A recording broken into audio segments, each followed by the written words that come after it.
नौकरी कर रही थी, तो वहां नौकरी करने के बाद मुझे छत्तीसगढ़ का ऑफर आया था कि आपके अंदर जो है 200 लोगों की टीम काम करने वाली है। मुझे भी वो 60-70 हजार की नौकरी बड़ी अच्छी लगती, लेकिन जब चुनाव होने वाले थे तो मेरे गाँव के लोगों ने मुझे, जो युवा है अभी, मैं उनकी बड़ी शुक्रगुजार हूँ, क्योंकि मुझे उन्होंने उस पंचायत की हालत मुझे बताई है कि आप जैसे लोगों की यहाँ जरूरत है। अगर आप जैसा कोई पंचायत में आ जाता है तो यहाँ जो धांधली चल रही, भ्रष्टाचार चल रहा है, यहाँ जो पंचायत की जो जनता है उसके साथ जो ये मनमानी कर रहे हैं, शायद वो रुक जाता। तो मैंने उनसे एक चीज पूछी कि अगर मैं आ जाऊं उस पंचायत में, तो उन्होंने बोला कि आप जैसा कोई आ जाए, आप अपनी नौकरी छोड़कर तो नहीं आएंगे। तो मैंने बोला मैं अपनी नौकरी क्यों नहीं छोड़ सकती? तो बोले आप तो अच्छा खासा कमा रहे हो, आपकी लाइफ तो सेट है, आपका जीवन तो सेट है। मेरा जीवन सेट है ना, मुझे क्या चाहिए? 2 टाइम की रोटी चाहिए ना, पेट भरना चाहिए ना सिर्फ।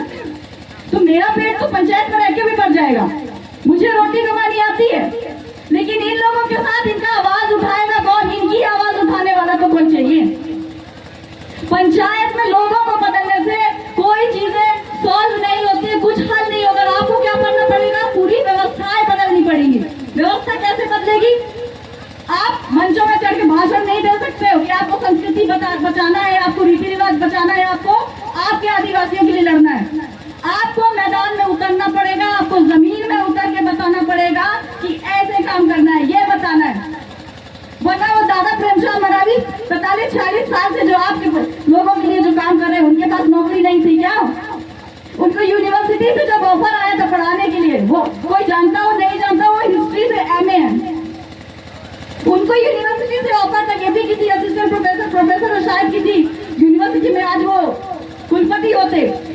वो आप लोगों के लिए पूरा रात दिन अपने जीवन में छावल कर रहे हैं। वो तो उन्होंने 45-40 साल दे दिया, मैं तो अभी 30 साल की हूँ, तो अभी मैं तो कर सकती हूँ ना आप लोगों के लिए। तो मुझे सिर्फ ये नहीं करना है कि आपको रोटी कमाने के लिए नौकरी करनी है या पढ़ाई करनी है। आपको सिर्फ इसलिए पढ़ाई करनी है क्योंकि आपको पता होना चाहिए कि भविष्य में आपके बच्चों के साथ, अभी भले आपके साथ ना हो रहा हो, आपको महसूस ना हो रहा हो तो आपके साथ भी रहा है। आपके वनग्रामों की स्थिति मैंने बताई अभी। आपको अगर रोड चाहिए तो वनग्राम के पास, वो विभाग के पास जाना पड़ेगा। वो कौन होते हैं हमको अनुमति देने वाले? वो अनुमति देंगे हमारे जंगलों में हमको रोड बनाने के लिए, हमको चलने के लिए उनको रास्ता मांगना पड़ेगा। उनसे रास्ता मांगना पड़ेगा क्या? वो बताएंगे हमें कि हमें कौन सा पेड़ काटना है, कौन सा रखना है। अरे जब से वन विभाग आया है तब से मानिए आपके जंगल उजड़ गए हैं। वहाँ पे वो पेड़ पौधे नहीं है, वो औषधि खत्म हो गए हैं जिनको वो सुरक्षित करने के लिए आदिवासियों को उन जंगलों से हटा रहे थे, या उन्होंने कब्जा कर रखा है। कि आप सूखी लकड़ी नहीं काट सकते, कच्ची लकड़ी नहीं काट सकते, आपको हमसे अनुमति की जरूरत पड़ेगी कि आपको हमारे जंगल से लकड़ियां ले जाना है। जब हम थे यहाँ पंचायत में या हमारे जो ग्राम में, तो हमको पता था कि कौन सा पेड़ पौधा बचाना है। अगर हमने 3 पेड़ पौधे काटे तो उनके बदले में हमको कितना लगाना है। हमको उस प्रकृति का संतुलन पता था ना। हमारे जंगल क्यों उजड़ रहे हैं, उसको तो वन विभाग ने कब्जा कर रखा है। उनको तो और अच्छा सुनहरा हरा भरा होना चाहिए था। सेम वैसे ही जैसे अभी आप लोग ठीक से सुबह नहीं देख पा रहे होंगे, आपकी जो गौरैया चिड़िया होती है वो गायब हो चुकी है ना। खरा घोटरी सभी गायब हो गए। हमने तो उनको खत्म नहीं किया, उसको इसकी जिम्मेदारी तो सरकार ने ले ली है कि आप मार नहीं सकते हो, आपको इतने साल की सजा हो जाएगी, ये हो जाएगा, वो हो जाएगा।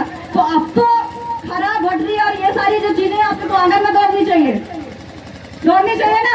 हम नुकसान नहीं पहुंचा तो उसको नुकसान कौन पहुंचा रहा है फिर? तो ये गहरी चाल है। गहरी चाल कैसे? आपको समझ नहीं आ रहा होगा। आपके पंचायतों में आती है, सरकार आती है, वो क्या करते हैं, आपकी अनुमति के बिना कहते हैं कि ग्राम सभा में आपकी अनुमति के बिना कलेक्टर भी नहीं घुस सकता है। आपकी अनुमति के बिना कलेक्टर भी घुस रहा है। आपके पंचायतों में बड़े बड़े ठेकेदारों का क्रशर भी बन रहे हैं, फैक्ट्रियां भी बन रही है। क्यों बन रही है वो? क्योंकि हमें पता ही नहीं है कि ग्राम सभा जैसी ताकत शायद दुनिया में कोई नहीं है, सरपंच जैसी ताकत शायद दुनिया में कोई नहीं है। हम सरपंच पद को क्या मानते हैं? हमने अंगूठा दस्तखत लगा लिया, पंचायत खत्म, हमको मनरेगा का काम मिल गया। मनरेगा का काम के लिए सरपंच होता है क्या? नहीं ना। सरपंच को भी मैं बिल्कुल जितने ग्राम पंचायत उनके सरपंचों से अनुरोध करना चाहूंगी कि आपको वो पक्की सड़कों के अलावा भी बहुत कुछ देखना पड़ेगा और वो सुधारने की जरूरत आप लोगों की। इस बार जितने जो जनप्रतिनिधि हैं वो सारे युवा चुनकर आए हैं, चाहे वो पंचायत में हो, चाहे ग्राम पंचायत, चाहे वो जनपद पंचायत, जिला पंचायत हो। तो अगर हम अभी इस मौके पे हमारे इस समाज को नहीं बचा सकते, तो फिर अगर हम गोंडवाना साम्राज्य की बात करते हैं कि हम लेकर आएंगे, तो शायद हमारे लिए संभव नहीं हो पाएगा। गोंडवाना साम्राज्य हम विधायक बनाने सिर्फ से लेकर नहीं आ सकते। आपका विधायक आ भी गया तो आपकी संस्कृति, आपकी परंपराएं मर गई है, तो किस चीज की सुरक्षा करेगा? लड़ाई तो इसी की लड़ रहे हो ना, लड़ रहे हो, इसी की लड़ाई लड़ रहे हो ना कि हमारी वेशभूषा ऐसी होनी चाहिए, ये जिंदा रहना चाहिए, ये संस्कृति हमारी ये जिंदा रहनी चाहिए, ये परंपराएं हमारी ये जिंदा रहना चाहिए, ये औषधि है हमारे, जिनको बैगा जो हमारा भाई है उसको ज्ञान होता है, तो वो तो हमने किसी और को दे दिया। मेडिकल की पढ़ाई तो कर रहे हैं लेकिन दवाइयों की पढ़ाई नहीं कर रहे, औषधियों की पढ़ाई नहीं कर रहे, वो दवाई बनाते हैं, कैप्सूल बनाते हैं, तुम्हारी इन्हीं जड़ी बूटियों से ले जाके कुछ भाग देते हैं और तुम्हें उस दुगना भाव में बेच देते हैं। ले जा रहे हैं ना, जंगल में कब्जा वो कर रहे हैं ताकि तुम्हारी जड़ी बूटियों को, तुम्हारी औषधियों को खत्म कर सके वो। तो वो दूर से क्या कर रहे हैं? वो तुम्हारे कब्जा कर रहे हैं संस्कृति रीति रिवाजों पर। कैसे? उदाहरण बताऊं? वो ऐसे कब्जा कर रहे हैं कि तुम धीरे धीरे जो है दूसरों की संस्कृति को उठा के अपने आप में छाप लो, उनके जैसा बन जाओ, फिर वो कहे अरे तुम तो आदिवासी बचे ही नहीं हो, तुम तो हो ही नहीं रहे आदिवासी, तुम तो बन गए हिंदुओं जैसा। तो अब तो हम धीरे धीरे तुमको हिंदुओं का सर्टिफिकेट देंगे, प्रमाण पत्र देंगे, और प्रमाण पत्र देने के बाद आप तो हिंदू हो गए, अब तुम्हारी जमीनों पर कब्जा करने के लिए तुम्हारी अनुमति की जरूरत नहीं है। वो कर रहे हैं यही, इन्हीं चीजों के लिए पढ़ाई करनी है, तब तुम्हारी शिक्षा काम की होगी। जितनी युवा पीढ़ी है, जितनी युवा शक्ति है, मैं उनसे अनुरोध करना चाहूंगी कि शिक्षा का मतलब समझिए। साक्षर होना शिक्षित होना नहीं होता है। शिक्षित होना तब होगा जब तुम्हें समझ आएगा कि इस समाज के बिना तुम्हारी शिक्षा किसी काम की नहीं है। चाहे तुम कलेक्टर बन जाओ, चाहे दिल्ली में जाके तुम प्रधानमंत्री बन जाओ, उन लोगों को याद आता है, उन लोगों को समझ है, तुम्हारे सब क्षेत्रों में घुसते हैं वो, उनको समझ है कि हम इनके क्षेत्रों में जाएंगे तो इनकी जैसा अगर लगेंगे ना तो उनको वोट चाहिए। यारे वो भी तो पीला गमछा डाल के आए थे ना, ये भी तो वोट डालने, जब वोट मांगने आएंगे तो कहोगे आप पीला गमछा डाल के आए, ये वही पार्टी के कहना है, विश्वास करते हो ना, हम इनको दे देंगे। बड़ी अच्छी बात है, कल तो हमको लगा हमारे बीच का बंदा है, ये पीला गमछा डाल के आया मतलब गोंडवाना गणतंत्र पार्टी का हो गया, हम विश्वास कर लेते हैं। और यहीं पे छुपा होता है हमारा असली विभीषण, जो पीला गमछा की आड़ में काम कर रहे हैं। यही लोग सिर्फ विधानसभा में नहीं आकर के आपकी पंचायतों को खोखला करते हैं, जो पीला गमछा में घुसे हुए हैं। तो इन विभीषणों को आपको पहचानना पड़ेगा, क्योंकि वो सिर्फ आपकी पंचायतों के लिए नहीं बल्कि आपके बच्चों के भविष्य के लिए साथ भी खिलवाड़ कर रहे हैं। वो बातें करेंगे आपके समाज की, जैसी पार्टी की बात आती है, जैसी वोट की बात आएगी, जैसे विधायकों की बात आएगी, तो क्या होगा वहां पे? वो बदल जाएंगे, वोट के नाम पे सब अलग हो जाएंगे। कोई इस संगठन का हो जाएगा, उस संगठन का हो जाएगा, किसी और संगठन का हो जाएगा, लेकिन गोंडवाना गणतंत्र पार्टी से वो परहेज रखेगा। लेकिन पीला गमछा रखना है सबको। ऐसा होता है, पीला गमछा की ताकत यही है क्या? 2023 में ऐसे घुसपैठियों जो विभीषण है, उनका थोड़ा ध्यान रखिए, उनको पूछिए कि अगर आप संगठन का समर्थन करते हैं, संगठन आपके दादा जो मरकाम थे, पेनवासी दादा मरकाम, उनके गोंडवाना समग्र क्रांति आंदोलन का हिस्सा है वो संगठन, तो पार्टी का क्यों नहीं है? पार्टी भी तो उसी दादा मरकाम ने बनाया है ना, तो पार्टी से इतना परहेज क्यों? उनके विधायकों से इतना परहेज क्यों? समाज चाहिए लेकिन विधायक उस पार्टी का नहीं चाहिए। मैं कभी पार्टियों का टारगेट नहीं करती, लेकिन आज जरूर करूंगी, क्योंकि अभी चुनाव आने वाले हैं। तो मैं कहना चाहूंगी कि आपने विधायक बनाया है, कांग्रेस का भी देख लिया, बीजेपी का देख लिया, क्या किया है उन्होंने आप लोगों के लिए?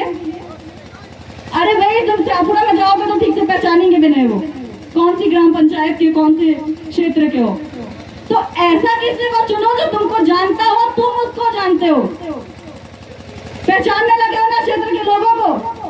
तो विधायक भी तो आपके क्षेत्र का होना चाहिए, वैसा ही कुछ होना चाहिए। पार्टी नहीं बदलनी है, इस बार सिर्फ गोंडवाना गणतंत्र पार्टी है, गोंडवाना साम्राज्य आएगा। इस बार एक नारा पक्का कर लो कि 2023 में फिर से गोंडवाना साम्राज्य, और इसकी जिम्मेदारी आप लोगों की है, क्योंकि इन क्षेत्रों में अभी टारगेट चालू हो चुका है। मुख्यमंत्री जी माननीय शिवराज सिंह चौहान जब ऐसे क्षेत्रों में जाते हैं, उनकी जो कमजोरी थी ना, अभी जो चुनाव हुए, पंचायत चुनाव जो हुए, उनकी कमजोरी रही है कि आदिवासी क्षेत्रों में सबसे ज्यादा उनको नुकसान हुआ है, और इस नुकसान की भरपाई वो 2023 में जरूर करेंगे।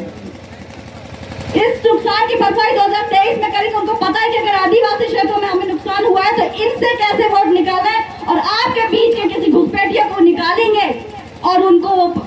कर देने वाले हैं। तो ऐसे घुसपैठियों से आपको सतर्क रहना है। आपकी शिक्षा का यही असली परीक्षा होगी कि आप कितने शिक्षित हैं, आप उस समाज के लिए कितने समर्पित हैं। आप अपने लिए ना सही अपने बच्चों के लिए सोचिए कि जो क्रांतिकारी, जो आंदोलनकारी चले गए, जो बचे हैं, उनको आपको फल के रूप में, परिणाम के रूप में क्या देना है? पार्टियों में विभाजन, संगठनों के रूप में, या फिर सिर्फ और सिर्फ वो मकान दादा का सपना जो आप सबके लिए वो देख कर गए थे। 30 साल उन्होंने वो सपना देखा था गोंडवाना साम्राज्य का। अगर 30 साल बाद भी वो गोंडवाना साम्राज्य का सपना आप सब पूरा नहीं कर पाएंगे तो मुझे लगता है कि भविष्य में हमें गोंडवाना गठबंधन पार्टी के विधायक देखने के लिए तरसना पड़ेगा। ये बहुत बड़ा मौका है आप सबके लिए, आप सबको ये साबित करने का कि अगर हम सरपंच बना सकते हैं, जनपद सदस्य बना सकते हैं और जनपद अध्यक्ष जैसे लोग बना सकते हैं। आपके पास 7 जनपद है, उनमें 5 में गोंडवाना गठबंधन पार्टी है। एक बार ताली बजा लो इसके लिए, ये हमारे। और अगर हम 7 जनपद हैं, हमारे जनपद अध्यक्ष हो गए वहाँ पे, वो निगरानी रख रहे हैं। और वहां से अगर हम ऐसे ब्लॉकों से, हमारा शाहपुरा, बैंदवानी और अमरपुर ब्लॉक आता है हमारे विधानसभा में, 3 ब्लॉक है, गिंडारी यादव। तो शाहपुरा में हमारा जनपद अध्यक्ष नहीं बना था, वो भी किसी कमजोरी बस, हमारे लोगों की कमजोरी बस, जो घुसपैठियों की बात करते हैं, विभीषणों की जो बात करती हो ना, वो यही होते हैं। समाज की बात करेंगे लेकिन वोट की बात नहीं करेंगे। वोट आता है जिनको लगता है यार ये तो पार्टी का है। अरे जब नहीं लड़ना है, चुनाव नहीं बनाना है, विधायक नहीं बना तो मंचों में जाते क्यों हो? मंचों में क्यों जाते हो? मत जाओ, मत मांगो, मत बोलो कि हमें ऐसा सम्राट चाहिए, ऐसा गुणवाना चाहिए। गुणवाना की बात मत करो, और शायद गुणवाना की बात करने में कतराते भी हैं लोग। तो ऐसे लोगों से सावधान रहो, क्योंकि इस बार जो विधानसभा 2 है, डिंडोरी और शाहपुरा विधानसभा की गारंटी तो मैं खुद देती हूँ। आपका गोंडवाना गठबंधन पार्टी का विधायक होगा और आपके बीच का गोंडवाना गठबंधन पार्टी का विधायक होगा। उसके लिए आपको किसी और तरह के सोचने की जरूरत नहीं है। मुझे आप पर यकीन है, लेकिन वो जो घुसपैठिए है ना, उन पर ये शंका भी जरूर है कि इन क्षेत्रों में वो सबसे ज्यादा घुसेंगे और सबसे ज्यादा उनको डर जो है इसी क्षेत्रों से है। क्योंकि वो चाहते हैं, एक चीज समझ नहीं आती मुझे, जब वो बात करते हैं कि इस पार्टी के पदाधिकारी जो है इन्होंने इतना पैसा ले लिया, उतना पैसा ले लिया और फिर टिकट जो है किसी को बांट देंगे, तो मैं उनसे चीज क्लियर करना चाहती हूँ आप लोगों के बीच में। जब ऐसी बातें आए ना तो कहना कि हमारे पदाधिकारी 4-5 लाख में नहीं बिकेंगे। अगर 5 विधायक उन्होंने बना लिया और महीने का 5 विधायक ने उन्हें 10-10, 20-20 हजार भी दिया ना, तो 1 महीने का कितना हो गया? 5 विधायक का 50,000 हुआ एक महीने में। और फिर 1 साल में कितने हुए? 6 लाख। 5 साल में तो हमारे गोंडवाना गठबंधन पार्टी के पास 30 लाख वैसे ही आ जाने वाले, तो हमारे 5 लाख में क्या बिकेंगे हमारे पदाधिकारी? और ये जवाब उनको देना है जो कहते हैं कि गोंडवाना गठबंधन पार्टी जो है अभी आर्थिक रूप से मजबूत नहीं है। अरे हमारे पास ये जनशक्ति है तो हमें किसी आर्थिक रूप से मजबूत होने की जरूरत नहीं है, हम काफी है गोंडवाना गठबंधन पार्टी का विधायक बनाने के लिए। और मुझे यकीन है कि 2023 में ये इतिहास रचने वाले हैं। जब बोला जाएगा बाद में, जब गोंडवाना साम्राज्य आ जाएगा ना, तो बोलेंगे कि गोंडवाना साम्राज्य स्थापित करने, पुनः स्थापित करने में हमारा हाथ था। वो एक हमारा वोट है जिसने गोंडवाना गठबंधन पार्टी का पहला विधायक बनाया था शाहपुरा विधानसभा में। बनाओगे ना? गोंडवाना गठबंधन पार्टी का विधायक होगा। और ये हमारे सम्मानीय यहाँ पे जितने पदाधिकारी है गोंडवाना गठबंधन पार्टी के, उनको आप लोग सब सुनेंगे। चाचा मरावी जी हैं अपने कलाकारों के साथ, उन सबको आप सुनेंगे। इसी बात के साथ मैं अपनी वाणी को यहाँ विराम दूंगी और आशा करती हूँ कि 2023 में फिर मिलते हैं आप अपने विधायक के साथ। जय जय।